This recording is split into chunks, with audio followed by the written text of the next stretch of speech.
people that wanted him to lose, and a lot of people that are going to talk shit. But as I say, get a life. If that's what you've got going on, you're going to go to Twitter and you're going to judge Tom Brady, one of the most successful athletes of all time, certainly in American sports. You know, to get to that kind of level requires tremendous discipline and tremendous work ethic and sacrifice and all these type of things, right?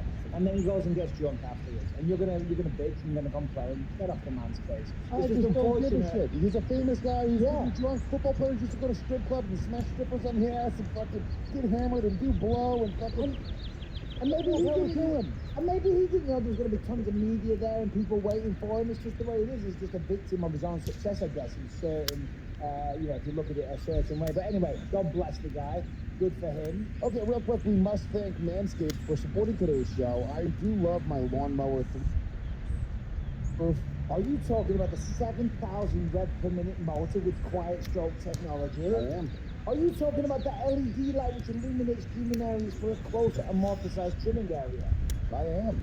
Well, when I tell you this is premium, I mean premium, because guess what, Lewis? The battery lasts up to 90 minutes. Thank you. Your significant other is going to thank you. It's the best deal you could possibly get. So go there right now, manscaped.com, use that promo code BISCUIT. All right, where were we? Well, actually, sticking with the drinking theme, what can you tell me about this, Lewis? I don't know too much about it, but Bruce Springsteen. Tell me about the king or the boss. The boss, pardon me. That's Elvis. The boss. I corrected myself. Relax. I don't know much about Bruce Springsteen. All I know is that he was arrested back in November for drunk driving in New Jersey, and this only came to light this past week because he released a Jeep commercial during the Super Bowl, which the commercial was just so bizarre. He's from Jersey. He's not from the middle of the fucking country. It does not look like that in New Jersey. But yeah, I guess they fired him, or they pulled the Jeep out because he got a DUI, which, I mean, it's Jeep's right. It's just, once again, it's just, I almost look at it as like, people are human beings. Like, they just make stupid mistakes. They do stupid things. You know, does he deserve to be fired for getting a DUI? I don't know. Yes. I mean, it's shitty. Yes. It's shitty. Yes. I'm sorry. Tom Brady can go out there and get shit-faced if he wants, but Bruce Springsteen, being who he is, right, if you are involved with a car, unfortunately, this is just the state of the reality. You're endorsing cars, but then you get a DUI. They can't allow that. I mean, it's got to take a stand. And it sucks, right? But to be honest, drunk drivers kill a lot of people, and I'm very much against it. I like to drink, we all know that, but I don't get behind the fucking wheel. I don't drink and drive. So if you go out there, you drink and drive, you're going to pay the price, unfortunately. As I was saying it, I sort of changed my position on it because I got a kid. It's fucking disgusting. You see this sometimes, like, maybe I was reading this on Reddit or something, but like, people will be working at a fast food drive-thru, and somebody will come through drunk. Oh, that's right. It was Am I the Asshole on Reddit. It's a Reddit page. And he was like, the guy was like, I work at a drive-thru. When I see people come through that are drunk, I call the cops on them immediately. Am I the asshole? Yeah. So what do you think? Do you think that guy's an asshole for calling the cops? Because I don't. Yeah. I'm like, fuck yeah, dude. No, dude, you're out there putting people's lives at risk. There could be a little fucking kid playing in the street, driving with his parents. Not all superheroes wear capes, okay? This is a modern day Batman, okay? He's undercover, he's working at fucking Wendy's or McDonald's, Burger King, whichever one. Take your pick. Which fast food joint? We'll say Wendy's. Oh, fucking Wendy's. So he's making baconators all day long, but secretly behind the mask, he's looking for drink drivers. That drink driver could have gone off, he could have turned around the corner, he could have been eating his burger, not paying attention, and run over a very, very unfortunate immigrant family. They've just got off the boat. It's been a long fucking journey. The people have suffered enough. They're living in a shabby apartment. They're just walking out just to get a little meal, and this prick runs them over. You know what I'm saying? Yeah. You know, out here in LA, there's a lot of that type of thing.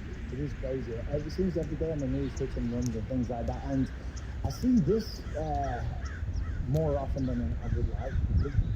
People driving down the freeway the wrong way, and then you get head-on collisions. I mean, can you imagine that? You're going out, this is depressing, so we'll get off it in a second, but you're going out with your family, just minding your own business, law-abiding citizens, sticking to the rules, and a car comes the opposite way on the goddamn freeway with some drunk arsehole, and they have a head-on collision, and the entire family's wiped out. So yeah, you drink driving, you know, you're gonna pay the price, as simple as that. I lost a friend exactly that way on Christmas Day.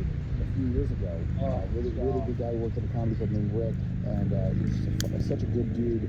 And I mean, just like no fault of his own, did nothing wrong in the world. Just a dumbass kid, got fucked up, and then boom, straight down the wrong way, head-on collision. Everyone in the car died. And the kid who was drunk didn't die. The kid who was drunk walked away, which is fucking wild. It's just wild. Yeah, they often say because you're drunk, you're not as tense or whatever, so therefore you don't get as badly hurt. I don't know if that's true, but I've heard that theory. But still, anyway, we'll move on from the depressing stories of people dying in head-on collisions, because that's definitely not what you tuned into this podcast for. Before we get into the MMA news, a little bit of boxing news. Yesterday it was announced Mike Tyson and Evander Holyfield are going to go at it for a third time. Remember, the last time we met, I think Mike Tyson bit off Evander Holyfield's ear. I want to take a look at this video, Lewis. Watch this. Brian, there's a video from an Instagram account, which actually my son runs. It's a Mark Cuban company, believe it or not, and it's called @Fight Club. Fight Club on Instagram. Everyone, give it a follow. This is the type of content you'll get, but play that video because it shows the incident, but it has Evander and Tyson both commentating the event, so it's pretty fascinating. Oh, that's interesting. Yeah. Roll the tape, Brian. Oh, and some nasty stuff. Another into the attack, almost.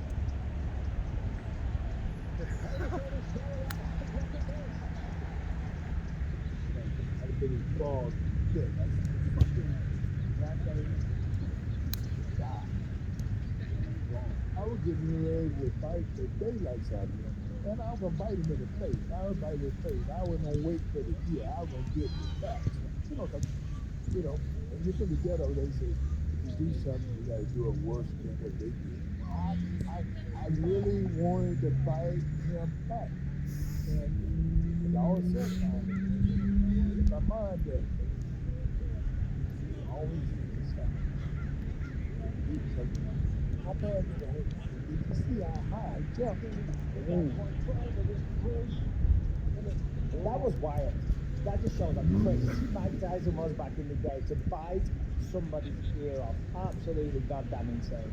He lost the first fight, right? And he was losing the second fight. Is that what was going on? Yeah, he was losing it. Yeah, I mean, Evander's a fantastic boxer, one of the best ever. As is Mike Tyson, of course. But yeah, he was losing, and obviously through the frustration, just saw the ear. Thought, I saw the ear. I'll take the ear. Yeah, I mean, shocking. But still, after I don't know when that was that 2001 maybe? I'm not sure. Maybe I'm wrong.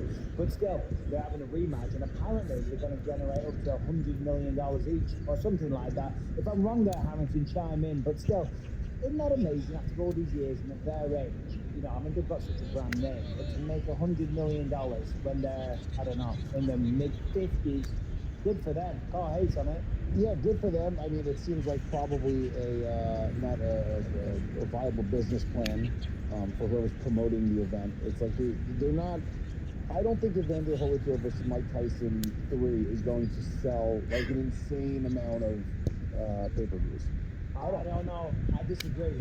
That's like two guys with so much history, and then if you look at what Tyson just did with the Jake Paul fight, I mean, of course, Jake Paul was on there with his big YouTube following, and they did like 1.4 million buys. I think, I don't know if it would be blockbuster, insane, record-breaking numbers, but I believe it will be close to 1 million buys, I would have thought. There's just so much nostalgia there. I'm just saying, compared to when you consider mega boxing matches, right, 4 or 5 million buys for Floyd Mayweather fights, that's, that when you hear about people making $100 million, we're assuming it's going to have to be those sort of numbers. But the reality is they're just taking the lion's share of the money that comes in off the pay-per-view. Yeah, no, absolutely. And by the way, 4 million pay-per-view buys, I mean, that doesn't happen very often. That was a one-off in fight. And, just getting a several 100,000 pay-per-view buys still going to generate a lot of money. But still, it's also, I know I'll watch it, and I'd pay for it as well. I'd rather pay for that than, no disrespect to Ben Askren, who can't box his way out of a fucking wet paper bag, versus Logan Paul, who's a fucking YouTuber. Jake Paul, Logan Paul, whatever. Stop fucking interrupting me, okay? It's disrespect. You know what I mean? I'm sorry, I don't even know their names, and I don't want to. I'm not going to go out of my way to learn and differentiate the brothers, okay? I'd rather give my money to Tyson Holyfield This is going to be, it's also unlike Roy Jones Jr. versus Mike Tyson. This is going to actually be a sanctioned boxing match. Am I correct? This isn't another. I believe so. I believe so. And they might have problems there given their ages, so that might be a little obstacle for them to get through. Well, they're talking about doing it in either Abu Dhabi or somewhere in the Middle East. Dubai. Dubai, right? So I'm assuming it's going to be easier to be sanctioned there. Yeah, than it is. I could get sanctioned in Dubai. You know what I mean? And that's saying something. You know what I mean? So yeah, no, you're right. Once you get out of North America and highly regulated athletic commissions, things do get a lot easier. My God. All right, let's get into some MMA stuff. Lots of good news here. Well done to Harrington. Lots of good points. Before we get into UFC 258, incidentally, I'm very, very excited for Kamaru Usman versus Gilbert Burns. Do you know what? Let's talk about this real quick. The Bellator 8-man lightweight, light heavyweight Grand Prix. I mean, the tournament format is always great. You know, I do enjoy it. Anytime there's a tournament format, it's kind of like a throwback to the early UFCs or to the Pride Grand Prix. So I do enjoy them. Strikeforce had some good ones back in the day. We did that heavyweight Grand Prix that I think Daniel Cormier ended up winning. And Bellator have done this in the past. The only problem with that, when Bellator do it, is it takes so goddamn long. Sometimes it's like 18 months in the making. Right. Yeah, I mean, I remember the Strikeforce Grand Prix was probably the last one in recent memory that was sort of like high profile that I got excited about and watched. You know, you can't, it is a little bit of a throwback, but it's like, it's sort of unspoken. There's always a tournament going on. There's always the number one guy fighting the number two guy fighting the number three guy. You know, it's good to sort of have it be a little bit more formulaic. You know what the matchups are going to be before you go into it. But unless it's happening in the same night or even in the same, like, you know, short amount of time, it's very difficult for me to take it seriously as a tournament. I don't necessarily agree with you there, but we're not going to debate into what you consider makes it a tournament or not. You know what I mean? It is a tournament, and I do like it, but there's some great matchups on it as well. Of course, Yoel Romero and Anthony Rumble Johnson. That's the big matchup that's making a lot of the headlines. So that's an awesome fight. Two former UFC guys throwing down. I don't care where it's at. I will check that one out. So well done to Bellator for that. Glover Teixeira saying that he's going to be the backup. Glover, pardon me, Jan Blachowicz and Israel Adesanya at UFC 259. So that's interesting. I doubt anybody's going to fall out of that matchup. Adesanya has not got a history of, you know, pulling out of matchups and that with Jan Blachowicz. But still, if we do, our man Glover Teixeira is on standby. Good for him. Yeah, good for Glover. That'll be awesome. You know, we'll see what happens. I don't think that's likely to happen, but if it does, honestly, if it does, I almost want it to happen because Glover's the fucking man. Yeah, me too. I'm not going against Adesanya or Blachowicz, but still, I do want to see Glover Teixeira like get what he's owed. Not that he's necessarily owed it, but he deserves a title shot. And you know, in these days with COVID, you just never know. Like this weekend on UFC, what is it, 257 or what is it, 258 this weekend?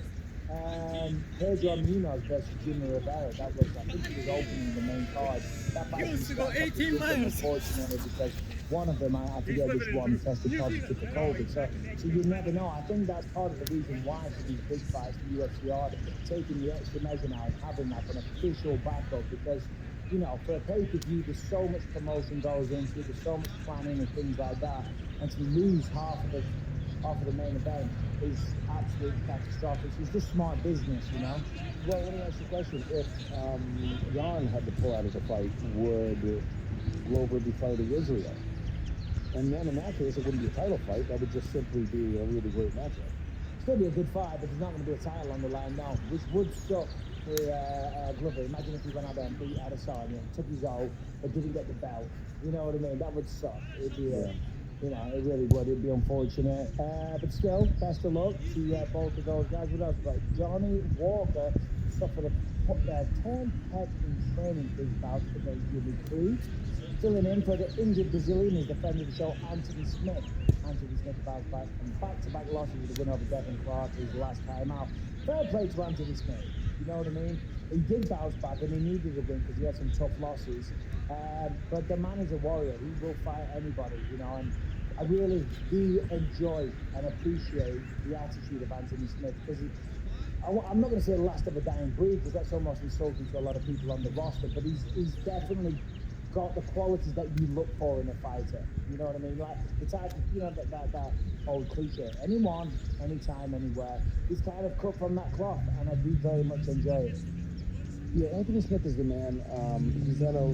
It was so funny because he just fought for the title not that long ago, but since then he's gone 2-2. Okay, so it's not that bad. But yeah, it's sort of the position he's in right now. What else is he going to do? He has to be looking for an opportunity, jump in a short notice fight, get some crazy wins, some highlight reel knockouts. That's what he needs to do in order to put himself back in that position. But the problem is Jimmy Crute is not a walk in the park for anybody. He's a very, very tough up and comer who hasn't necessarily got, the name value of a Glover Teixeira or somebody like that. Some of the other losses, and he was Alexander Rakic. He's another one. By the way, his management hitting me up to come back on the show soon, so expect that. But Jimmy Crute, as I say, he hasn't got that same kind of, name value, but he's still willing now to step up against him, and that's what I respect, because a lot of people say, no, I don't want to take on this guy, he's not big enough, he's not high enough in the rankings. But Smith is just like, fuck you, you need me to fight, I'll step in, I'll fight this guy, I believe in myself, and it takes a lot of balls to do that. God bless him. Yeah, no, I agree with you. I just feel like there's not many other options. I just don't know that he's going to get a top contender right now anyway. So it's almost like the best course of action would be to get some fucking big wins, some highlight reel wins, and just to keep on building your stock back up. Anthony's, I mean, luckily he's such a likable guy and he has such an exciting style that he's only a couple wins away from being, really in talks of fighting higher ranked contenders anyway. Yeah, no, absolutely. So, Harrington, do you want to jump on, please? Show yourself and give us a bit of colour on this whole Nate Diaz situation. I know Nate Diaz did an interview with Hell Warning, and there's a lot to unpack from what he said. I mean, Nate Diaz, as always, comes out with very outlandish things. Where were you, Harrington? Harry gave me a coffee. Sorry, my bad. What are you doing? Moonlighting, doing two shows at once. Just discussing Nate Diaz, Harrington, and the interview that he did, and he came out with a lot of controversial statements, including, I don't even know where to goddamn start with what he said, so I'll hand it over to you, and just highlight some of the highlights, if you will, please. All right. Well, I mean, there was a few, as you said, just wild things maybe Diaz run into. Like he's never been beaten. He's never been beaten was one of his things. And I'm like, is he pulling the chael from him? His chael obviously had that whole bit, but that was a shtick, and it was clearly tongue firmly in cheek. But I don't know if it is with Diaz. But anyway, sorry, I didn't need to cut you off. Yeah, you nailed it. He said, I like the winners because I'm the winner. I ain't lost to nobody. I'm trying to fight the guys who are winning. So, he essentially in that statement said that he had no interest in fighting these Justin Gates, Tony Fergusons of the world, both of whom are coming off of losses because they're not in his class where he is an undefeated fighter by Nate Diaz standards, I suppose. Can we just, call a spade here? Nate Diaz is a drug addict. And it needs to be pointed out, okay? I mean, what do you say? He smokes a lot of weed. His mind is not... Just because you are now on this little health kick and you're holier than now you're walking around calling Nate Diaz a drug addict. Bro, I never saw either of you, in fact, without a fucking vape pen in your mouth, right, from first thing in the morning, and now you're calling Nate Diaz a drug addict. I think that's a bit of a stretch.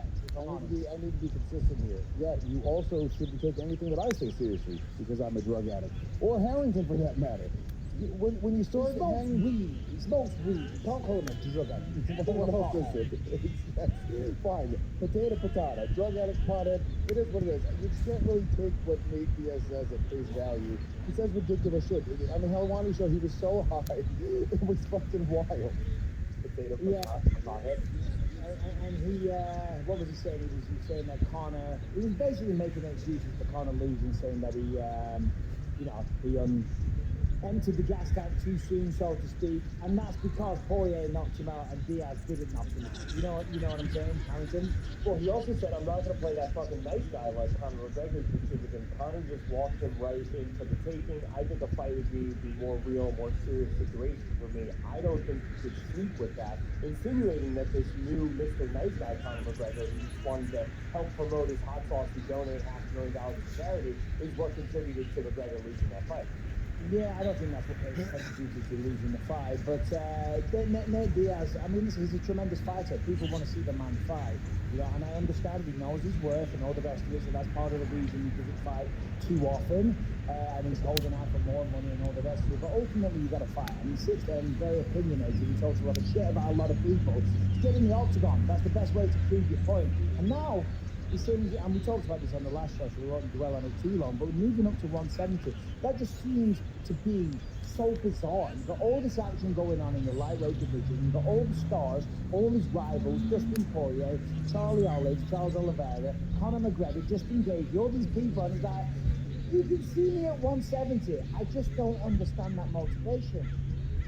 Not only that, Mike, while he said in the same breath, I'm going up to 170, I've done everything at 155, there's nothing for me at lightweight anymore, he proceeded to only call out 155ers to come up to 170 to fight him. So he says he wants to go to 170, but he only wants to fight lightweights at 170. Yeah, What? Poirier, Charles Oliveira, all for 170 pounds. He's a pothead. He's high. Wow, look at you, Lewis. My God, I can't wait until this little phase you're going through ends. I'm going to lose. It's ended a week ago. I've been smoking for a week. What are you talking about? Pothead recognizes pothead. We understand. He's talking out his pothead language. Listen, I want to say this because it seems like I'm always talking shit about Nate Diaz. I'm not talking shit about Nate Diaz. I enjoy Nate Diaz. I think he's a hell of a fighter. I think he's a very curious personality. I think he's kind of original in that sense. But he just says a lot of crazy, outlandish things. I just want to see the man fight. Not just doing controversial interviews. I want to see him fight. And when he does fight, he delivers. Win or lose, he's always valued for money. He's always great to watch. But again, calling out all these 155ers, but saying I'll only fight you at 170. It's bizarre. It's bizarre. It really is. Come on, I can't explain what goes on in Nate Diaz's head or Nick Diaz's head. But yeah, it's bizarre.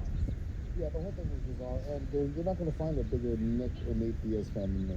I love those guys. I think they're the most entertaining fighters in the sport. Literally, it's crazy. These two brothers, they have some of the most exciting fights ever. They talk shit like nobody else. They epitomize the badass, don't give a fuck. But at the same time, Nate has to come back and win some fights. Like, part of what makes the Diaz brothers so great is because they're incredible fighters and they win in exciting fashion. But if you're taking years off in between fights and then you're not winning the fights that you're fighting, at what point, as a fan, I have to go like, I feel like put stock as a fan into that. I'm sorry. I like Nick Diaz. I've hung out with Nick Diaz. He's a great guy. But at some point, you've also got to, you can't talk about Nick Diaz right now being the current fighter. You can't talk about that fight. He hasn't fought in about 6 years. I think it was 2015, January, when he last fought Anderson Silva. That's 6 years ago, is it? Yeah, 6 years ago. Do you know what I mean? That's retired or on hiatus or on the shelf, taking a break, however you want to phrase it. You can't say that he's a current fighter. I want to see him fight again. By all accounts, Nick is back training again and looking to fight soon, and that would be awesome to see, as it would be awesome to see Nate Diaz. I'll tell you what, he's not happy about it. It's Charles Oliveira. This is Harrington's note. So Charles Oliveira, for one, isn't happy on any of this Nate Diaz talk, with his manager jumping ahead of the situation. He said, to be honest, it's a fight that theoretically makes sense to us. Nate is not active, much less ranked. It is a fight that would only happen for financial reasons. But even so, I don't think it would be beneficial for us at this point. We know that McGregor sells a lot. Really, who he faces sells well. Nate is not at that level. Our goal is to get the belt, even if it is very financially worthwhile. Today, I do not see the struggle adding to the Charles career. Harrison, just decipher that mumbo jumbo that I just read. Give me some context there, please. Yeah, I'm reading your typing. Okay, I'm quoting directly from an article. So it was Diego Lima who runs the gym. He's not only Charlie Oliveira's manager, he's also his head coach. So this is somebody who spends a ton of time with him, both in the gym and in the boardroom, if you will. Making these kind of fight decisions. And he's just making the point that going up to 170 to fight somebody like Nate Diaz, while it would make sense financially, it doesn't get him any closer to a title, and that is the ultimate goal for Oliveira right now. This is a guy who you watch any of the embedded, you watch any of the countdown videos, he's got, you know, a nice pool in his home. He's built a nice life for himself coming up from very little. So I don't think the financial incentive is really what's driving Charles Oliveira. He's made that point time and time again. What the motivating factor for him is getting that belt. He's not going to be happy with anything less. Well, they are one and the same. Of course, there is like some what's the word I'm looking for? What's the word? Outliers. There's some outliers out there, like a Conor McGregor and like a Nate Diaz, you know, that will, if the UFC put you in on it, because remember, this isn't boxing. Fighters are on set contracts, you know what I'm saying? And just because you fight a big draw doesn't necessarily mean you get a revamped person, you get a cut to the gate or anything like that. That's not how it works, you know. Boxing's a different animal, it's a different structure. In the UFC, people have the contract. Now, if you have a high negotiating power, let's say you're a Dustin Poirier, I would imagine Dustin Poirier, even though he's not the champion, may be able to wangle a more attractive deal for himself, but I can't speak on behalf of him or the UFC. But I would assume that. Now, Charles Oliveira fighting Nate Diaz, I don't necessarily know if that would be, you know, perhaps there might be a bonus or so, but even if they did, let's just say they give tons of pay for you guys, I don't know if he necessarily gets a cut of that. The way you get a cut is by becoming the champion. When you become the champion, then it's written into the contract. So as I say, what I said at the top of the point, they're one and the same. You become the champion, then you get the money. It's like I was talking on that documentary that's coming up. I always wanted to be champion of the world. Of course, everybody wants to be champion of the world, but it wasn't necessarily for ego reasons, so I could run around saying, I'm champion of the world, aren't I great? It was because if I'm champion of the world, the reason I got into fighting was to provide for my family. If I'm the champ, then I'm really providing for my family. You know what I'm saying? And that was the only motivation. Of course, everybody wants a nice shiny belt at home. But still, my point is, they are one and the same. If you're fighting for the belt, you become the champion, and the money follows along. Yeah, I mean, obviously, you know what you're talking about better than anybody else. I'm assuming, however, if they really wanted to make Nate Diaz versus Charles Oliveira, that there could be a negotiating process where they could say, hey, we'll do it, but you're going to have to pony up more money. We've heard this happen before. Oh, sure. You never hear, you know, the details of those things until sort of after the fact. But there's probably a path to making a lot more money than what he would normally make to show up for a fight. But let's say that the lightweight title isn't on the table right now, okay? Because we don't know what's going to happen with the lightweight title. Right now, Khabib technically hasn't officially given it up yet. As of right now, right? Well, apparently Khabib needs to be getting it again soon. And you know what I mean? It's like, for fuck's sake. Do you know what I mean? I'd love to see him fight again, but retire or don't retire. Stop dangling the carrot. Stop being a tease. You know what I mean? I'm sure it's driving Dana crazy as well. Like, just fucking make your mind up. But Dana doesn't want to hear that you retired. He wants to hear that you're fighting and you're going to fight Conor McGregor. That's what he wants to hear. Because that's the big money fight out there. So, yeah, I mean, depending on what happens with the lightweight title, I think the Nate Diaz fight for Charles Oliveira is a really great fight. You know, outside of Conor, there's not many people who you could be matched up with and it'd be like a massive draw just being matched up with them. Like Conor, Nate might be up there in the top few names that draw like that. And especially with him taking this long off, I mean, you know, and whether, you know, I just feel like Charles Oliveira fighting Nate Diaz with Nate Diaz being off for as long as he's been off and how good Charles Oliveira is, like, that's a very winnable fight that's really high profile, and it's right up there with getting sort of an interim title shot or whatever. But, sorry to cut you off, but what, other than a little bit of money, what does he get out of it? The man's on a long win streak. He wants to be the champion. That's the legacy. That should last forever. A good win over Nate Diaz and you get some money, yeah, that's great. But you can do that when you win the belt. When you win the belt, then you have those big money matchups. Another one, to your point, though, is Dustin Poirier. Dustin Poirier is, after what he did to Conor McGregor, his stock has gone through the absolute roof. I've seen him everywhere. We saw him on a Super Bowl commercial the other day. The guy is now a bona fide star. So I guarantee in future, Dustin Poirier's fights will be big numbers as well, and he actually threw his hand into the mix. Dustin Poirier sent out a long tweet, seemingly responding to the Diaz interview, saying a fight closer to my natural weight sounds like a great idea. So, and this is the thing, all these 155s, they all walk around 170, so they're just fighting, you know, at 170, they would be even fights, and nobody has to cut weight. They would technically be better performances because they're not, you know, going through those nasty weight cuts beforehand. Yeah, it's sort of a frustrating situation at 155, whereas the weight class has never looked more exciting. It's just sort of this bottleneck that Khabib is creating right now. that, you know, all these guys that are contenders, they're sitting there going like, all right, well, fucking show up and fight or relinquish that belt so that we have an opportunity to become stars ourselves. It's almost unfair of Khabib to not make the decision. He has made the decision there, if I'm right. You know what I mean? To be fair, he has said, and, you know, but now he is coming back, so he is playing. I don't know if he's playing the game, but he's like, okay, maybe he's going to come back. Maybe that's why they're going to have a meeting. Maybe he's actually going to fight. In fact, if they are having another meeting and he's scheduled another meeting with Dana, I'm going to go out on a limb and say it's because he's going to fight again. Otherwise, why would you call a meeting? What else is there to discuss? You had one in Abu Dhabi a few weeks ago, and you said, I'm retired. And now you're calling another one a few weeks later to discuss his fighting again. Well, of course, I would say that's to come out of retirement. There you go, boom, boom, boom, boom, boom. Breaking news, headline, there you go, Khabib's back. I mean, you trashed me for me even suggesting that Khabib might not be retiring a few weeks ago. You gave me a complete trashing. That was before he scheduled another fucking meeting. He said he was retired.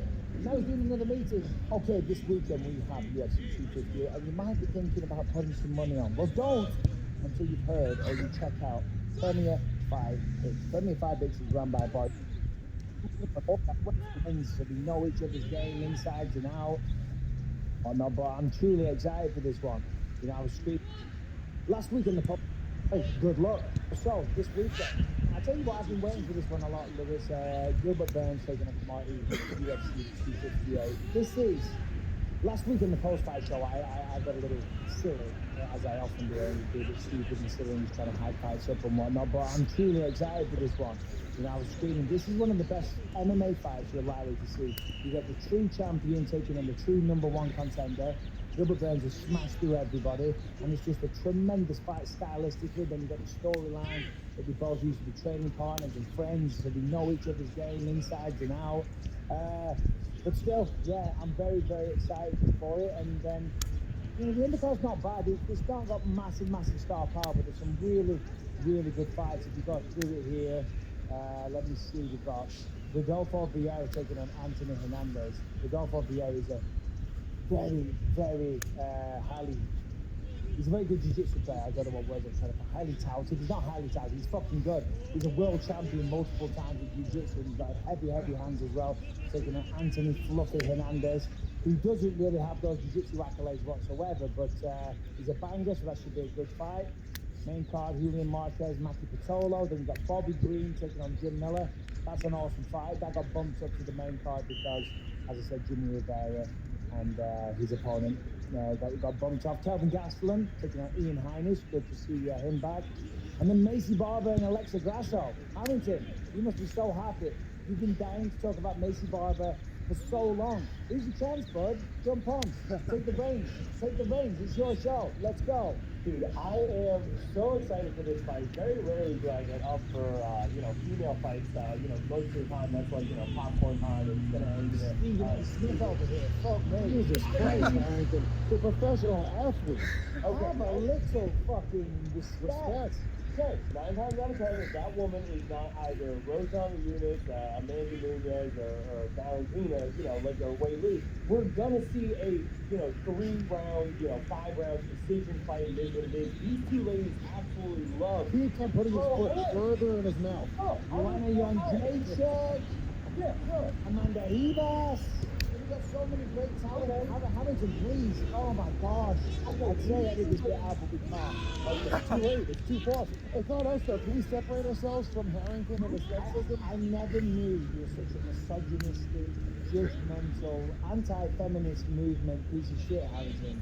So 11 strikes per minute between these two. There's very little takedown to speak of. Absolutely no submission threats really for either one. Macy has the 2 submission wins, both from her days on the regional scene, and she's a very, very new fighter. What it comes down to is these two ladies are going to stand in front of each other and just throw left. These 2 ladies? Jesus Christ, Harrington.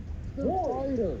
Why do you have to disparage them and say ladies? Lewis, doing detracts away from the beautiful femininity that these ladies do possess. Yes, they are fighters, they are warriors, they are stepping into the octagon like modern-day gladiators. But these are ladies, these are fine women. My word, you need to have a bit of respect. And I just take a long look in the mirror.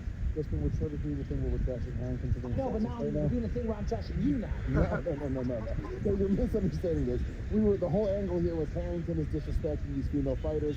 It's sort of a theme we're going with. Yeah, but then I pivoted. I pivoted. You know what I'm saying? Go on then, Harrington. Give me your pick. Oh, I mean, the future, all day. You know, twice on Sunday. She absolutely is the future for a reason. Only 22 years old, coming off an ACL surgery. You know, has been out for a year. She said in the build-up to this, I was watching the embedded and the vlog series and all that this morning. She said, you know, it was awesome to spend that time outside of the gym for the first time ever, you know, in her life, and you know, really spend that time maturing and learning a bit and putting some things together outside the cage. So I'm excited to see what she comes back with now. What is it, 12, 13 months removed from her last fight. You are majorly overlooking Alexa Grasso there, my friend. Alexa Grasso is very, very tough, trains with some good ladies down there. And yeah, no, she brings it every time. She's good. She's good. This is not an easy fight for Macy Barber, far from it. I'm not denying that. I don't think it's going to be an easy fight. It's not a walk in the park for anyone, especially, like I said, with these two throwing the kind of volume that they throw. However, Grasso has been flummoxed by, you know, some of the elites at strawweight. Now she's up there against the true 125er and Macy Barber. I think that's going to give her some real problems. Flummoxed. There we go. Flummoxed with Mike Harrington. All right, okay. Let's get to the main event, the featured bout, the one that everyone's waiting to see. And I am, as I say, I'm very excited for this one. How do you see this one going down, Lewis? I mean, look, I wanna. Kamaru's just so good. Kamaru's really, really athletic. I almost feel like has he not been that active? Is that what's going on? Is that why? No, I don't know why people don't talk about him in the top pound for pound list as much as they should. No, he fought last summer. He fought last summer. Remember, he beat Masvidal in July, something like that. So you know, it's fair enough. 6-7 months. It's a pretty decent schedule for a champion. They generally don't fight quite as much. Yeah. I mean, I just think he's going to be really tough to beat. I think he's got obviously got incredible wrestling. He's got incredible everything. But I think he's fallen in love with his boxing, and we've seen his striking working really, really crisp. So I think that he's just a really tough guy to beat for anybody.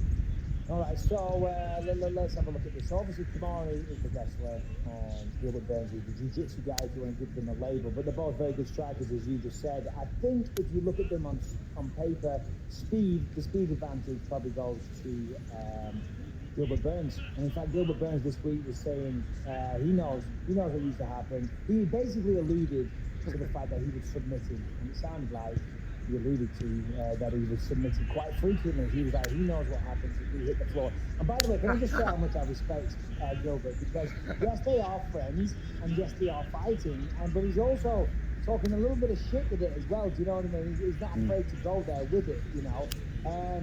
Well, you have to. Even if you're friends with somebody, I mean, it's almost to be an unspoken rule. We got to sell this fight. People get interested in seeing a back and forth. They want to have like bitter rivals and a contentious relationship between the two fighters. When everyone's all like huggy and pally, it almost takes off a layer of excitement. Well, when I fought Luke Rockhold and we had the UFC 199 phone call, you do some phone calls with journalists and whatnot, and they're all on the phone, and there was Dominic Cruz, Uriah Faber, myself, and Luke Rockhold. And I got to say, the call was pretty boring. It was pretty boring. And I've got Luke Rockhold's number, so I shot him the text. I said, Luke, FYI, I'm going to come out pretty fucking hot here, because this is boring as hell. We've got to sell this fucking fight. So you said that during the call. I sent it to Luke, yeah. I'm gonna get fucking pretty hard here now, buddy. So just stand by and be ready. Because you know you have got to spice it up a little bit. But text? yeah, I can't remember what he said. But, you know, yeah, sure, whatever. It's about his brain power to say that. But all right, you know, I think obviously Gilbert has the jiu-jitsu advantage.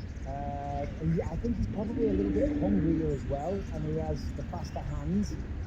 But let's go through some of these stats. Now, in terms of the striker, the average fight length between these two, Gilbert Burns, the average fight length is 11 minutes and 17 seconds, and Kamaru Usman is 17 minutes and 21. Now, of course, that leads itself to think that Burns has a higher finishing rate. You know, his fights are shorter, but probably fair to say that he hasn't fought quite as hard competition as Kamaru. Also, five round fights. So Kamaru has been doing only 5-round fights for a little while, whereas Gilbert has only done a couple main events recently. Yeah, that's right. So that will increase the average.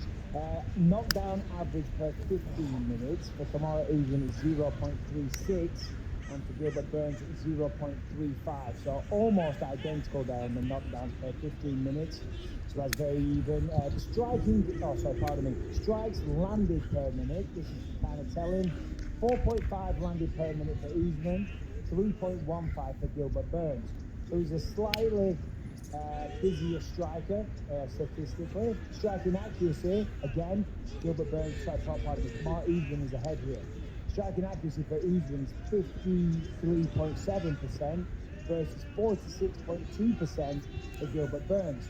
So he's winning. Usman's leading on all these stats here. Strikes absorbed per minute, how many times you get hit per minute, 2.23 for Usman, and then 2.74 for Gilbert Burns. Again, Usman ahead on all the stats. Striking defense, very close, 58.7% for Kamar Usman, 56.9% for Burns. So again, very, very close, but Usman is ahead. And then when you look at the grappling, takedown average per 15 minutes, 3.38 for Usman, 2.21 for Burns. Takedown accuracy, 47% for Usman, 37% for Burns. Takedown defense, 100% for Kamara Usman, which is astonishing, and 50% for Burns. So there's a big differential there. And then lastly, submission attempt average per 15 minutes, 0.14 for Usman, and only 0.71 for Gilbert Burns. But that's because these days he's doing a lot of his work with the hands, striking. Now, numbers don't lie, stats don't lie. These are generally things that bookies look at, when they're setting odds. And I gotta say, when you look at those odds, it's very, very hard to formulate the case for how Gilbert Burns will win this fight. But I think he's got a really good chance. I think he's got a really good chance too. I mean, it's not like he's being killed on these stats. It's not like, mind-blowing. They're actually pretty close, a lot of these stats. I think you said something before, which I agree with. He's really hungry. He's really hungry. He's been waiting for this fight for a while. He really fucking wants it. Now, I don't know the mindset of Kamaru, right? But I know that we've had Gilbert Burns on a few times at this point, and he really, really wants to win this fight. There's this X factor there that how much weight does that hold going into the fight? The younger, hungrier fighter.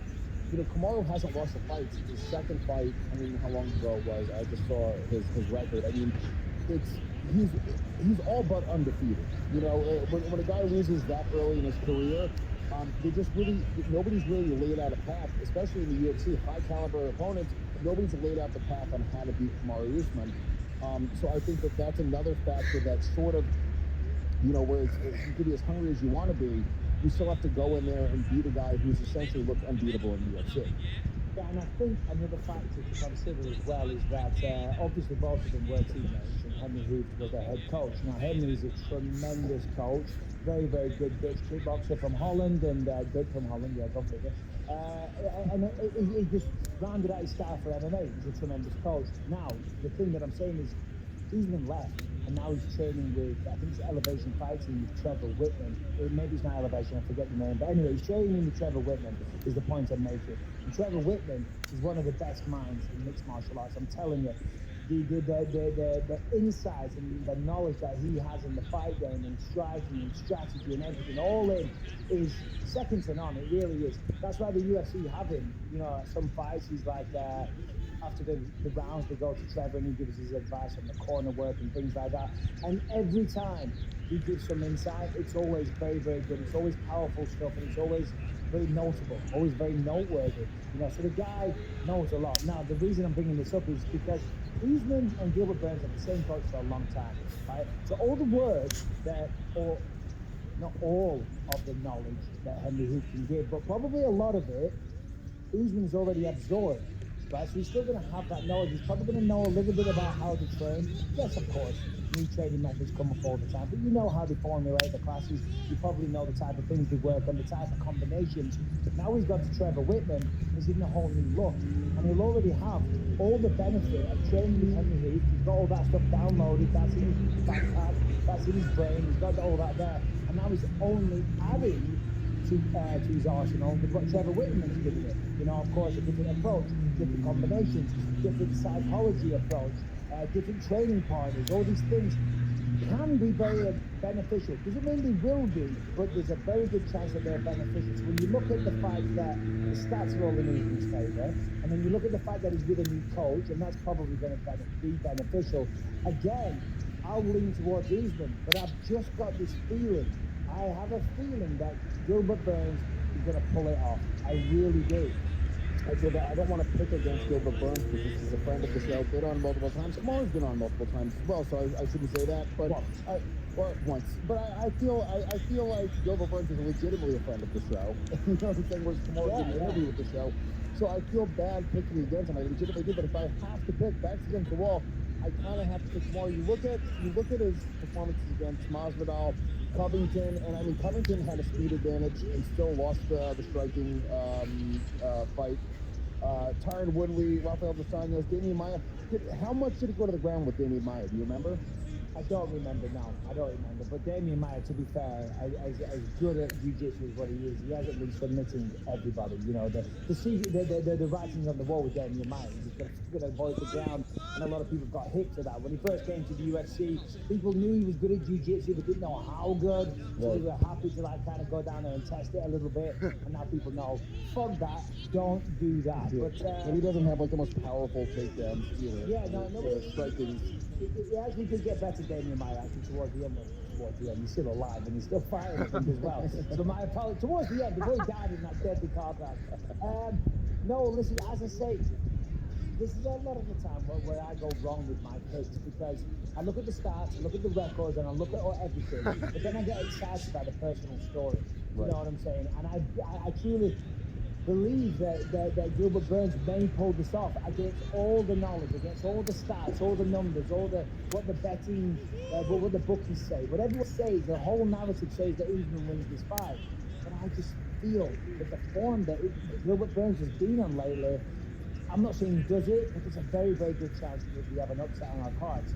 And if you look at the two fights that we had at Tyron Woodley's, Gilbert Burns was, I would say, a lot more dominant. They were both dominant, but there was more damage done to Tyron Woodley than Gilbert Burns fought him. Yeah, it seems like Usman, I don't want to say fight safer because his performance against Covington was really great. Like, it was a really fucking, badass performance. But we've seen this happen before with UFC champions where they get the title and they want to hold on to the title. And you're seeing a lot more decisions, a lot more 5-round fights. Now that he's the champion, actually he's got a lot of decisions in his career altogether. Yeah, I mean, it's definitely, if I pick Gilbert Burns, I'm picking with my heart, and I'm not picking with my head. Yeah. If I had to just pick with my head, what are the actual Vegas odds? Do you know, Harrington? Well, just while he looks that up, another thing to consider as well is that, yes, Gilbert Burns is a highly accredited jiu-jitsu player, multiple-time world champion, and, he's got submissions for days, and he even alludes to the fact that he did used to catch Kamaru in training. I think that's what he was, pointing at. But when you're having a mixed martial arts fight, it's very, very different. When being good at jiu-jitsu and competing on the ground in somebody's guard, it's not jiu-jitsu anymore. You know what I mean? Of course, you can punch with an elbow and all the rest of it. But if you just shut somebody down and you don't play that game, it's hard to catch somebody in a submission. In training, Kamaru may have been engaging in more jiu-jitsu style combat because it is training, because he's trying to get better. He's trying to maybe catch him in submissions as well. But certain positions like mount is a great position to be in, but sometimes you can get reversed up there. Sometimes it's better to just hold half guard. When you're in a high level fight, high pressure situation, you don't take silly risks. In the training room, Kamaru Usman may take this because he wants to try it, he wants to go for it, he wants to try and catch the world champion in a submission. So therefore, that leaves him open to be countered, swept, submitted himself by Gilbert. In a UFC mixed martial arts contest is very different. You can shut people down. Kamaru is very, very strong. I know that from him. I know people that have trained with him. I've spoken to him. I haven't trained with him myself, but everybody says how strong he is. And if you get in someone's guard and you just have bicep control and you put your forearms, your hands on the shoulders and the forearms on the bicep, you can control them a lot, pass guard a little bit, and just smother them. And he won't give Gilbert a lot of room to work with in terms of submissions. Yeah, I mean, obviously training is a major different thing than the actual fight itself. You know, especially if you're being a good training partner and you're trying to learn, you know, you're going to probably put yourself in more dangerous positions on the ground. You're going to put yourself in maybe difficult positions to get out of, to test yourself, to see if you can push there. So I don't know that Gilbert Burns has this insight on Kamaru Usman, you know, and is in his head, because the fight scenario is a way different thing. This is interesting. Hanky just sent this over to both of us, but I guess Burns and his whole team have been talking about Usman gassing late in fights. Have you noticed that at all? I can't say I have. I certainly didn't notice it in the Masvidal fight. The Tyron Woodley fight, I didn't notice that. In the Colby Covington fight, No. he got a knockout in the 5th round. So I don't know what the fuck they're talking about there, to be quite frank.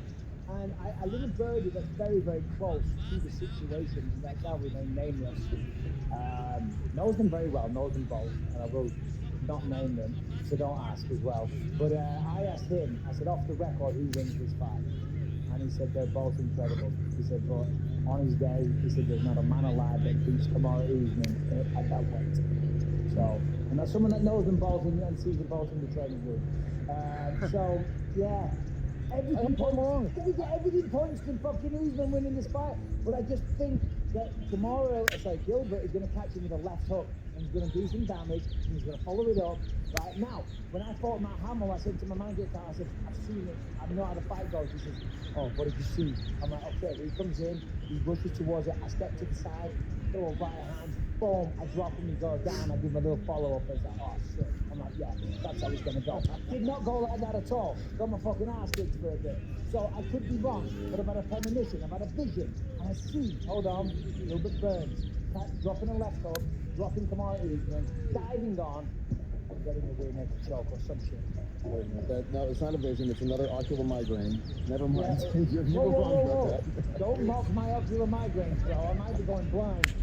What is your official pick? I mean, listen, as I say, don't hold me to this. Kamaru Usman. You are really on the fence on this one. I want to point. It's a close fight. No, I think Kamaru probably wins the fight. But I've just got a weird feeling that Gilbert may pull it off. If you look at the narrative, if you look at the numbers, if you listen to the insiders, you listen to the coaches, you listen to training partners, and you look at their performances, you can, come to the conclusion that Kamaru wins this fight.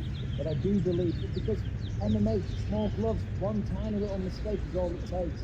And I think there's a good possibility that Gilbert can catch him. I would say that if Kamaru is susceptible to being caught. If we've ever seen anything in his career where he's got an iron chin, super athletic, he looks better and better in each fight. It's a hard pick for Gilbert Burns. I'm rooting for Gilbert Burns. I want Gilbert Burns to win, and I think it's probably a closer fight than the bookies are giving it. Plus 245 for Usman, negative or minus 240 to 285 for Burns. So, or I'm sorry, for Usman. Yeah, other way around, yeah. Yeah, sorry. Usman's a big favorite coming in minus 280. Yeah, I think it's a closer fight than the bookies are giving him credit for, but I do have to pick Usman in this fight. He's just looked really good. You know, if you look at the last 3 fights, Covington, Woodley, and Masvidal, he looked incredible. He looked like the best version of himself, and, I hope I'm wrong, and I hope Gilbert Burns proves us wrong. If you look at speed, that's Gilbert Burns' advantage. If you look at power, that's Kamaru Usman in a big way. If you look at ability to take a shot, he's got the better chin, I'd give that to Kamaru Usman. If you look at momentum, that's pretty even, to be honest, even though Kamaru is the champ, so he doesn't get any higher than that, but Gilbert's been on a roll lately. So it is very, very close, and they know each other inside out.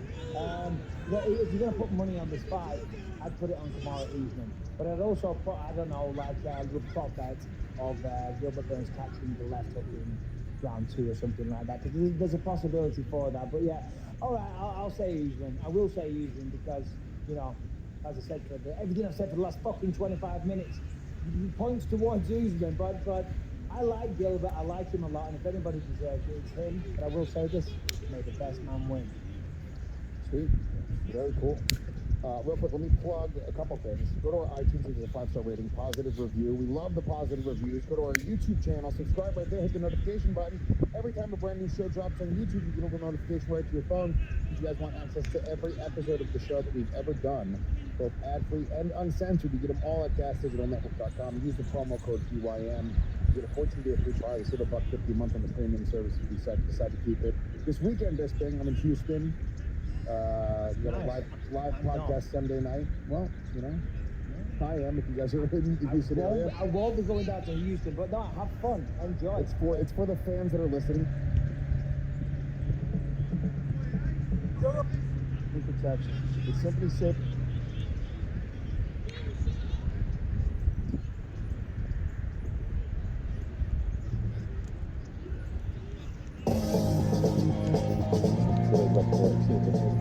No, that's the Sacha Baron Cohen movie. Yeah. I never saw that one. There's a scene where he's they're showing the new missile they've developed, and but it has kind of a round head, and he says you need to make it more pointy to his engineers. And actually, that's why I also said the same thing. Yeah, Starship, we need to make it more pointy. Did you say that? Mm-hmm. Because of the movie? Yeah. Really? Yeah. Hold on. Hold on. Okay. That's, you literally told them to make the Starship more pointy because of the movie dictator. Yep. And they know it too. It's not like they haven't unaware of it. I thought it would be funny if we made the rocket more pointy, so we did. Did it have any effect on the aerodynamics? No. Nothing. No, we can make it way blacker if we try. But is it better to be pointy? Or if it wasn't for the It's movie? arguably slightly worse. But like But more fun for you. yeah, it looks cool. Okay. It does look cool. Yeah. Yeah. How long do you think it'll be before? Are you good, Jeremy? What's that? My head maybe? Yeah, exactly. Good. How long My do head you is sticking out of is that what's is that supposed to be? Okay. You're good. Alright. How long do you think it's going to be before you have like regular flights with that, where you can take off and land and like an airplane, where it'll be very consistent? With that extra pointy rocket? You extra pointy rocket.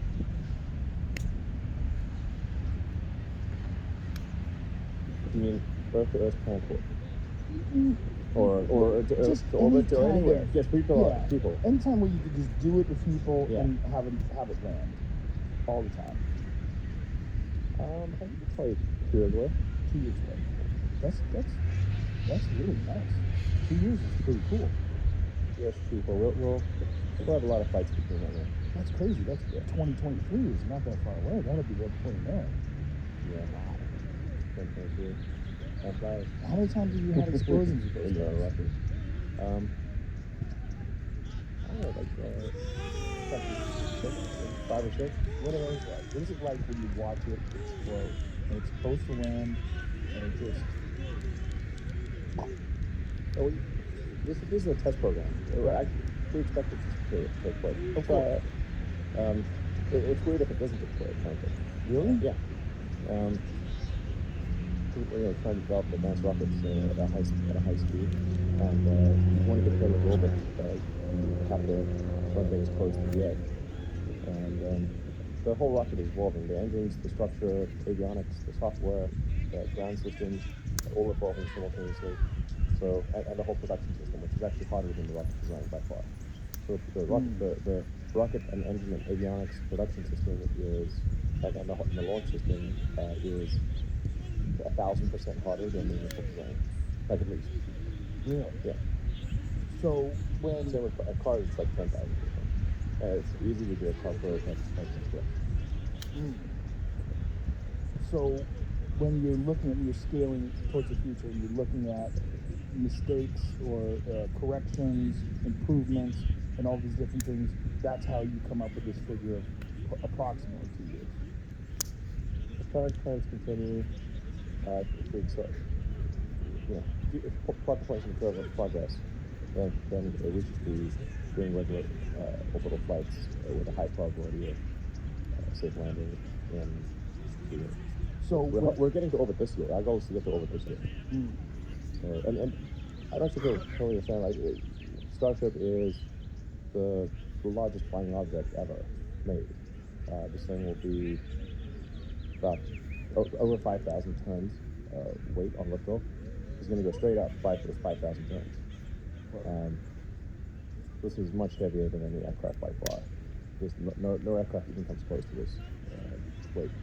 And it's going straight up. The aircraft can't go straight up. So it's like it's got more than twice, or have more than twice the thrust of a Saturn V. Really? Yeah. It's like a big rocket. Why does it need that much thrust? Well, we're trying to, Because you want to go to Mars? Or is this like, we're trying to make life interplanetary. You know, extend life beyond Earth. And in order to do that, you have to have high tonnage to Mars. And that means you need a big rocket and you got to fly a lot. so the reason why it has twice the thrust of the Saturn V is to plan for these interstellar trips. Interplanetary. Interplanetary Yeah. trips. So when you're doing this and you're developing these systems, thinking about regular trips to other planets, but you're not just trying to get into orbit right now. You're trying to get into orbit with something that eventually could scale up. Yeah, we know how to get to orbit. We've done that a lot. So the really hard thing is we need to have a fully and rapidly reusable rocket where all elements of the rocket are reused and they're reused quickly, like an aircraft. And this has never been done. This is the holy grail of rocketry. This is to have a fully reusable rocket. And you need to go one step further. It needs to be fully and rapidly reusable. It's like Like a plane. yeah. Like plane lands, you refuel it and take off again. How do you have time? I never understand you in regards to the way you run multiple businesses simultaneously. I would think that something like this would require so much concentration. It would require. I would think this would be your whole being, trying to figure out how to work this. Yeah, well, I do work a lot. It's crazy. Yeah, and I apologize for the reason I was late, as I was returning from some critical meetings. Just doing. Normally, I'd be meeting until I'd work until like 1 or 2 in the morning. Every night. Not, I mean, Saturdays, Sundays, usually not, but sometimes. How much do you sleep? About 6 hours. Oh, that's pretty good. Yeah, not that good. For you, for someone who does as much as you, that's impressive that you can squeeze that in.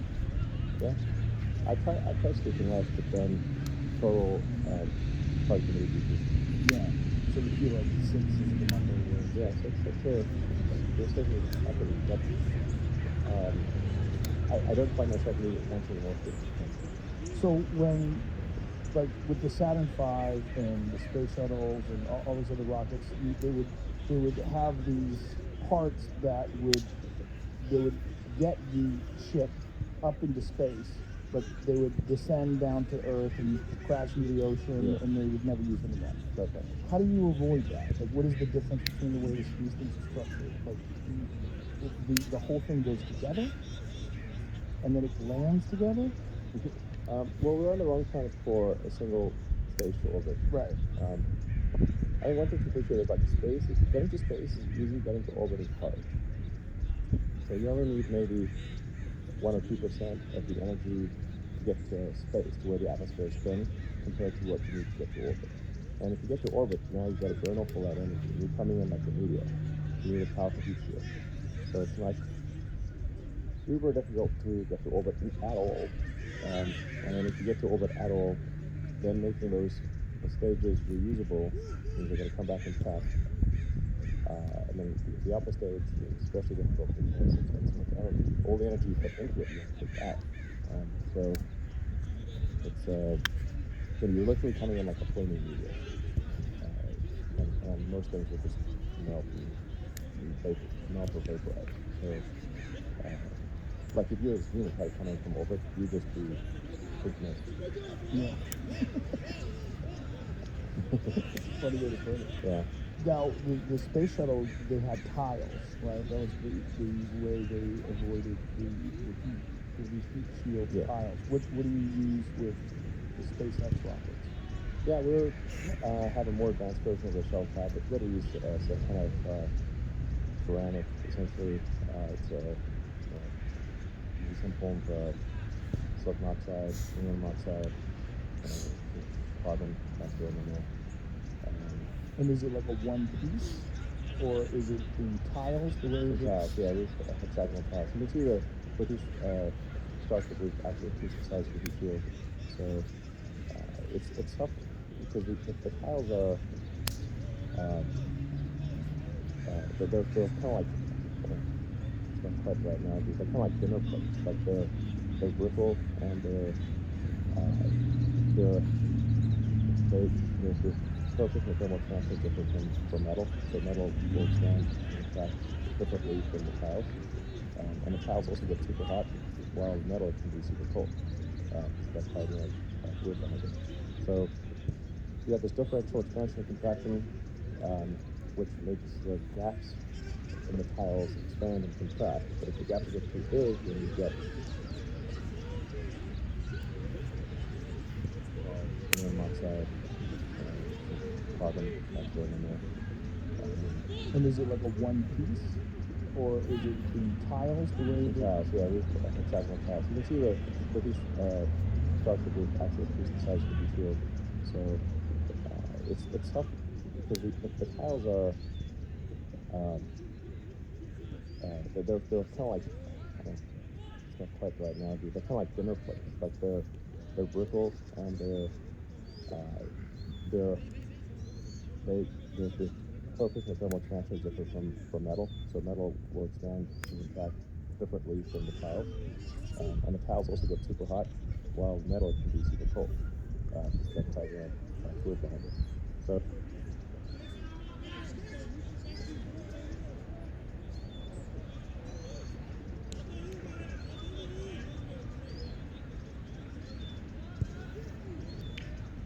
there's so many hot points in the political climate, and then just the cultural climate. There's so many spots where there's problems, and it seems like it's accelerated. Yeah. That's what bothers me so much. But that's why I'm hopeful. But I In am. what way? Because it's very hard for a monoculture to maintain totalitarian control when each little sub-issue is blowing up independently. It's like trying to play whack-a-mole. You can't do it. That's true, but isn't that an argument against freedom? Because China is able to squash dissent, North Korea is able to squash dissent because they have totalitarian dictatorships. Right. And they've figured out a way. So maybe that's the only way that our nation can stay together is if some Putin-type character takes over. And that would be the argument for that democracy is sort of a failed enterprise. Democracy is a failed enterprise. I mean, Think so? that's of course, yes. So every vote is a theft. Every election is stolen. Every vote is a suppression. It makes no sense for me to have to justify my choices to my neighbors about anything. Yeah. So my rights aren't up for discussion, let alone a vote. They don't listen to the Constitution. I can't get a gun in New York. The Second Amendment is a joke. So this Constitution is like a gun-free zone sign for conservatives. They think, I'll put this on the wall, and people listen to it. They go, well, I don't care what that sign says. Well, you should listen to the sign. I'm not gonna. So especially if you hate Trump, if you think he's a putz and an authoritarian, if you think Joe Biden's on his last legs and is a degenerate, there's no reason for you to be under the authority of someone you dislike or disagree with. Just if other people want to have Joe Biden as their president, have him as your president. If you want to have Trump as your president, have Trump as your president. You don't have to have one size fits all, because you don't see any other issue. Well, we do, because someone has to be the commander in chief. Well, we could definitely start paring down the size of the army. We do not need to be the world's policeman. It's disturbing how people who claim to love the troops are so desperate to export them and have them blown up and come back mangled. And we shouldn't be having all these bases in Germany. Why are we defending Germany? Because we don't want China to take over. We don't want Russia to take over. The Germans can take care of the Russians. You think so? But what about the Chinese? What do you mean about the It Chinese? might need them. No, South Korea, I mean, it's a lot easier to make the argument for South Korean troops versus the bases than the German troops, Yeah. but we're so exposed throughout the world Why do you think that is? because of Woodrow Wilson. Because he had this vision that we're going to redeem the earth, that we're going to be the Messiah nation, that the social gospel, which he championed, was the idea that instead of a person having an individual soul that can be saved, a nation has a soul. And we have to redeem the entire nation. And then you could take America and export Americanism everywhere and have everyone kind of follow the same kind of suit, which sounds really nice, but then it becomes very oppressive very quickly, when all these countries are under our thumb. Well, let's say China decides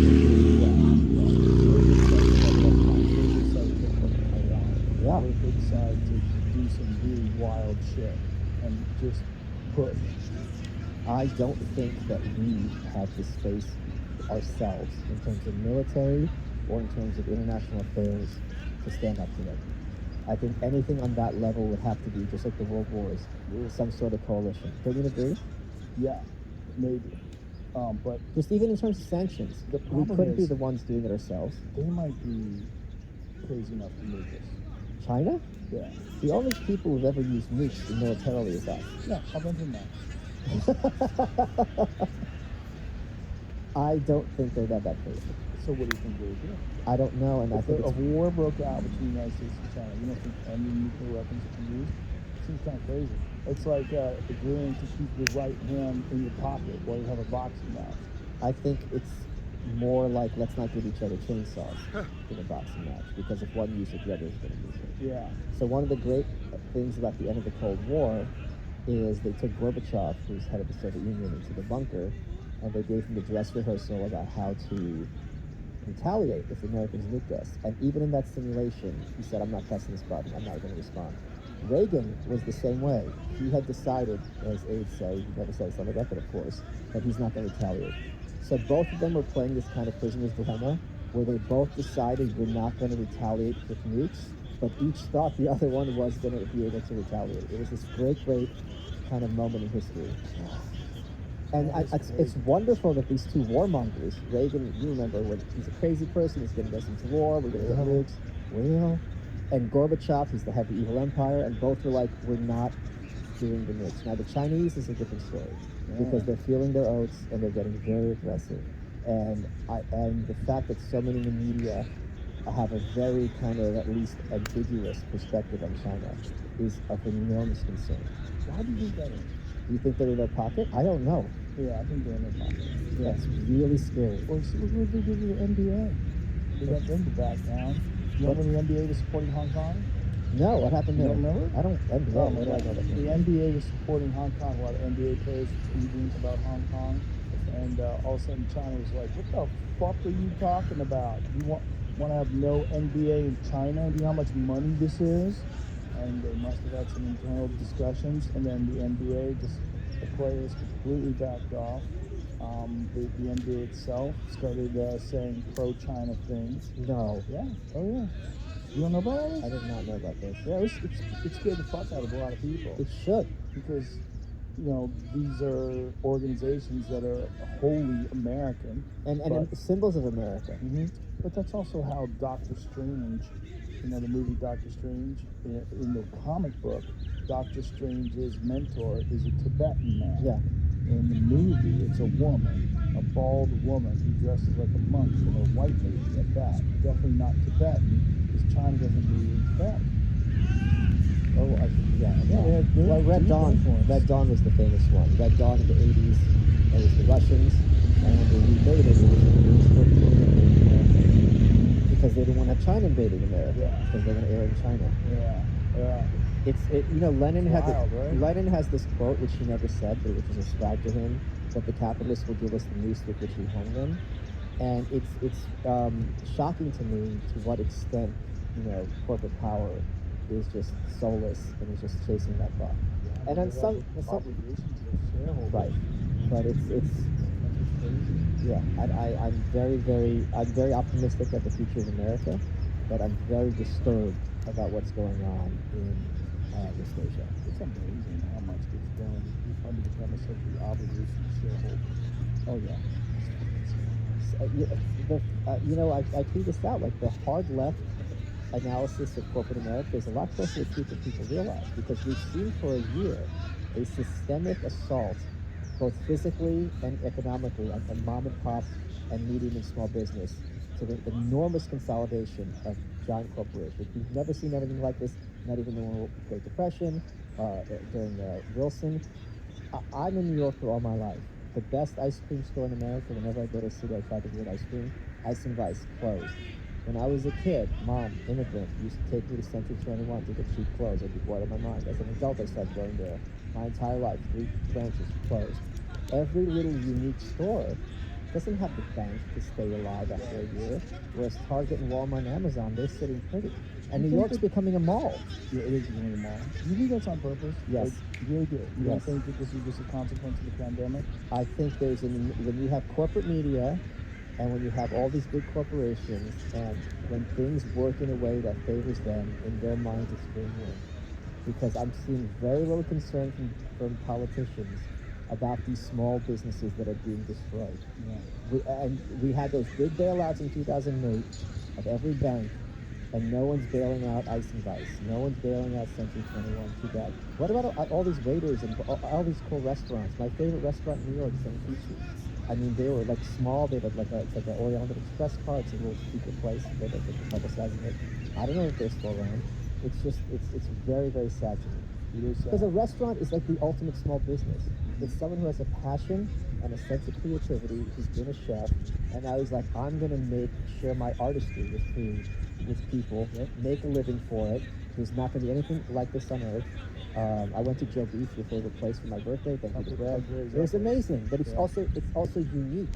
You're not going to find something like this in another city. Right. And now they're trying to make everything a chain. Yeah. It really gets me upset. Well, And I'm so over New York now. It's making me very, very angry. you're so over New York. Yeah, what they've done to it. My friend John Joseph was just putting on Instagram how bad New York City is now. He said it's like a ghost town. He said he runs with his dog at night and he takes him out. And he said it's like a fucking ghost town. The trains, New York's train system, which was disgusting and is disgusting, was the pride of the world because it was 24/7.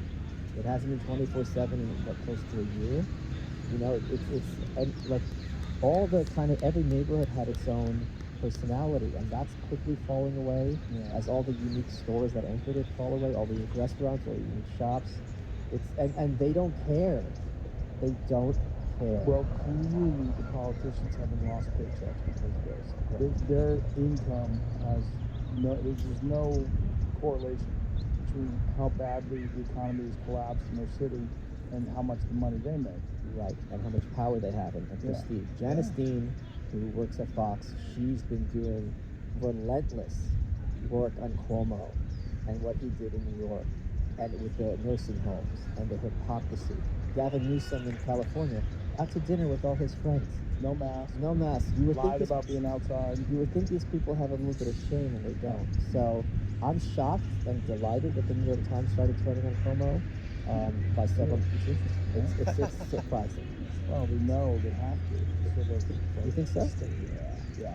I think the Democratic Party's going to turn on too. The same thing with Cuomo, same thing with Newsom, rather. Because there's been articles on CNN about Newsom's fall. Oh. Yeah. I think they're going to sacrifice him. And let that recall go through. Recall's at 1.45 billion now. How much do they need? They need 1.5. Wow. Yeah, they're really close. It's 1.4 now. Yeah. It's 1.4. They need 1.45. Okay. So they need basically, but they need more than like that. 1.5 going to be discounted, yeah. Yeah, there's going to be a bunch of discounted. So they think they're going to get 2. They think they're going to get as high as 2 million. So there's not going to be any kind of voter fraud in that kind of 2 million, right? Well, who knows? But what I think is going to happen is they're probably going to throw them under the bus. And they're probably going to try to figure out a way to keep California blue. Because the problem is, if they do have a recall, it's going to be the election is going to be. You're not going to have anybody that's going to. You're not going to have anybody that's going to go after him from the Democrats. Right. That would destroy their career. And they talked about what happened with Gray Davis in California. And Gray Davis was recalled in 2003. Yes, when Schwarzenegger took over.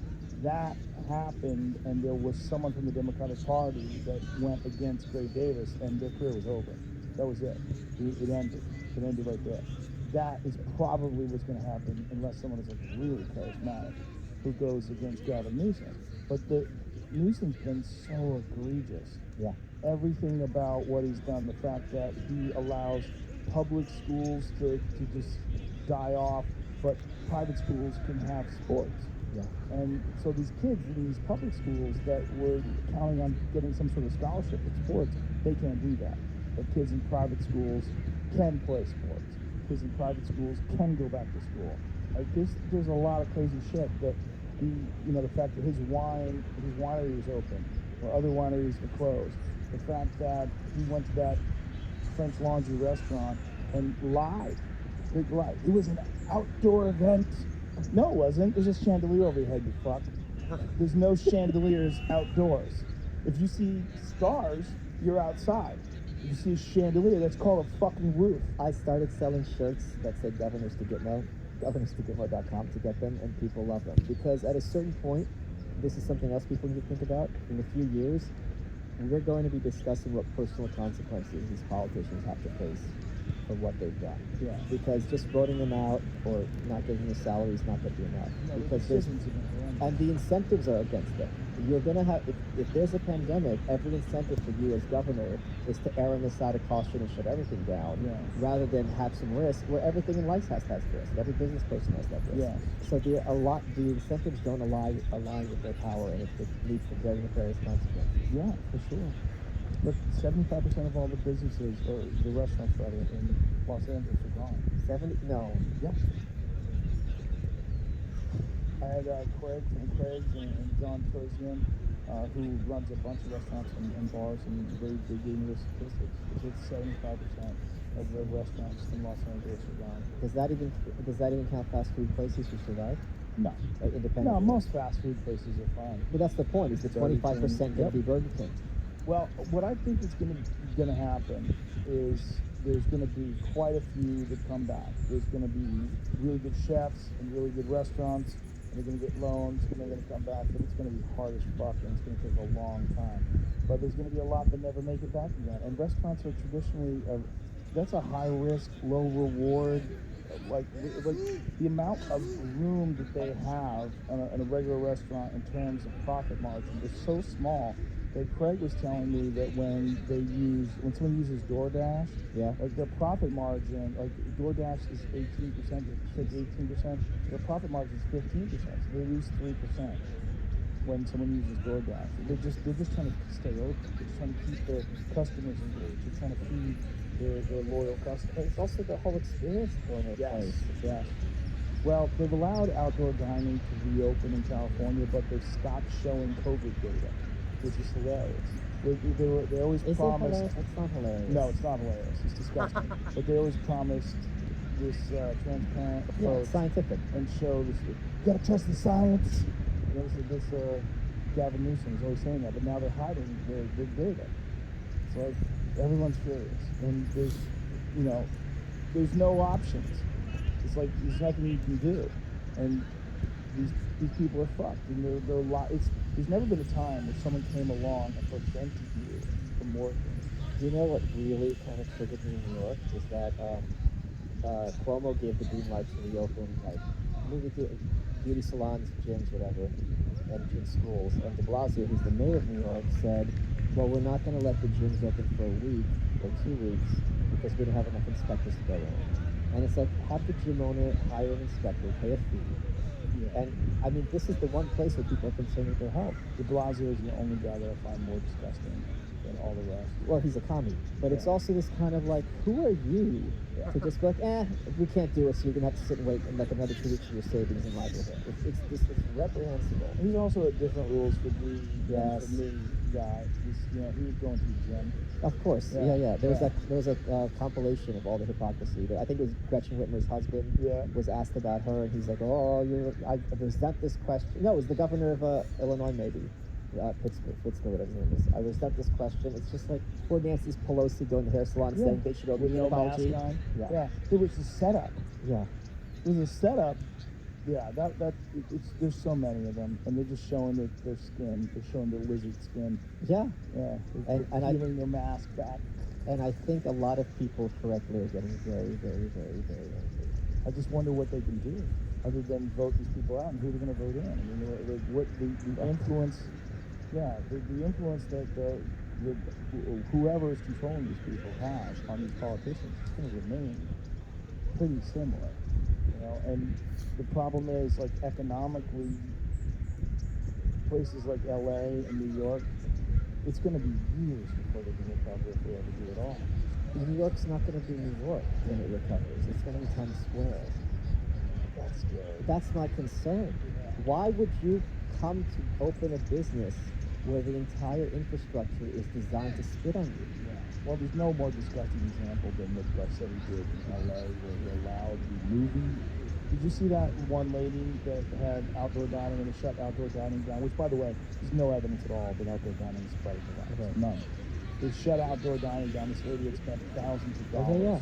And the cops came, yeah. And then across the parking lot from her was a movie studio. The movie studio had set up outdoor dining for their production because productions were allowed to restart. Anyway, there's a crazy viral video of this lady crying, talking about all the money that she spent to try to reopen outside, and she built this whole outdoor structure, and she's barely hanging on. And then then they come down and say they're going to shut down all outdoor dining for no reason. And the reason why they do it is optics. That's it. They have to show that they're doing something. Oh, yeah, yeah. But right across the parking lot, they were doing production for a film, and they had outdoor dining out there. So she gets to watch. The other point I made is this lockdowns have given some very, very bad people some very useful information about how much people put up with. Yeah. And it was a lot more than I expected, and probably a lot more than you expected. And now they have that data, and I think they're trying to keep pushing us further and further. Right. And the whole